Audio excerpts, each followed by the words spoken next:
everybody, welcome back. This is the fourth preview for Battle of the Immortals. This week we're actually going to be looking at some of the content in the game. The gameplay in BOI is actually broken up into several different divisions. There's standard MMO gameplay such as questing, there's dungeons, there's timed events, there's special events, there's daily events, there's weekend events, there's a ton of events in this game. But today we're actually going to be looking at adventures and some of the loot that's associated with them. So the track to level 20 is pretty quick in BOI. Pretty quickly you're going to find yourself at level 20, you're going to be in Atlantis. It's a beautiful city, but most importantly, you're going to have access to an adventure called Knight's Jail. So Knight's Jail is actually a very beginner-friendly dungeon. It's very casual-friendly. You can complete it in 10 to 15 minutes as long as you have a group that isn't full of idiots. And what's really cool about the dungeon is that it actually averages out the level of everybody that's participating. So even if you have a bunch of high-level players with low-level players, it will average out the levels and readjust the difficulty of the dungeon for everybody that's in your group. One thing that's important to note about this dungeon is that if you're below level 30 and you die, it's okay. Before level 30, you can actually instantly resurrect yourself. It's called Perfect Revive, and it doesn't cost you anything. There's no penalty associated with it.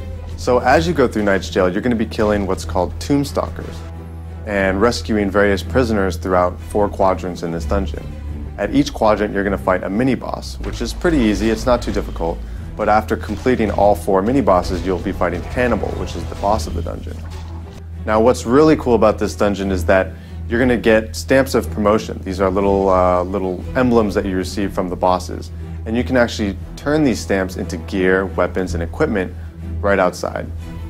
So as you do Knight's Jail, as you do other daily events and your standard quest line, you're quickly going to find yourself hitting level 40. And when you hit level 40, you're going to get access to Dragon Emperor's Catacomb.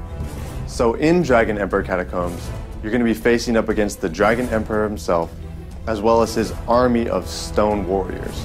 The dungeon has several phases where you complete and destroy waves of stone warriors, after which you fight some mini-bosses, you complete another wave of stone warriors, and then finally, you fight the Dragon Emperor. Probably the most important part of this dungeon is that it's going to be your first shot at soul gear. At level 45, there's a set of soul gear for each class. It's amazing, it's breathtaking, it's immensely powerful, and will definitely help you out in your effort to reaching level 60. So this dungeon actually has 2 different modes. There's easy mode and normal mode. Easy mode is made for players who are between level 40 and 45, and normal mode is made for players who are level 45 and up. Needless to say, the normal mode has a much higher % chance to drop soul gear. So make sure that if you're 45 plus on average for your group, that you do normal mode. Spectre Island is one of my favorite instances in BOI. Once you hit level 60, you're going to get access to this dungeon. It's basically an undead pirate dungeon. You're going to be fighting waves and waves of undead pirates in Spectre Island. There's a bunch of different mini-bosses. There's a lot of good quests that are going to give you a lot of money when you complete them. And what's really cool about this dungeon is there's actually 3 different modes instead of just 2. There's easy mode, normal mode, and elite mode. So, just like I mentioned with Dragon Emperor Catacomb, while normal mode has a higher chance of dropping soul gear, elite mode has an even higher % chance to drop soul gear. And on top of that, what's really awesome is once you beat the final boss, you're actually going to get a second shot at him after you reset it. So not only do you get a higher % chance to drop soul gear, but you get 2 shots at the last boss. And now, just like level 45, there's a set of soul gear at 60, looks totally different, is much more powerful, and will help power your character through the levels to come. So keep in mind that what we've shown you today is just a snapshot of what really lies and waits in Battle of the Immortals. There's a lot more adventures, there's a lot more content for you to see. Over the next couple weeks, we're going to be showing you that. We're going to be showing you some endgame content and other daily and special events that you can do in Battle of the Immortals.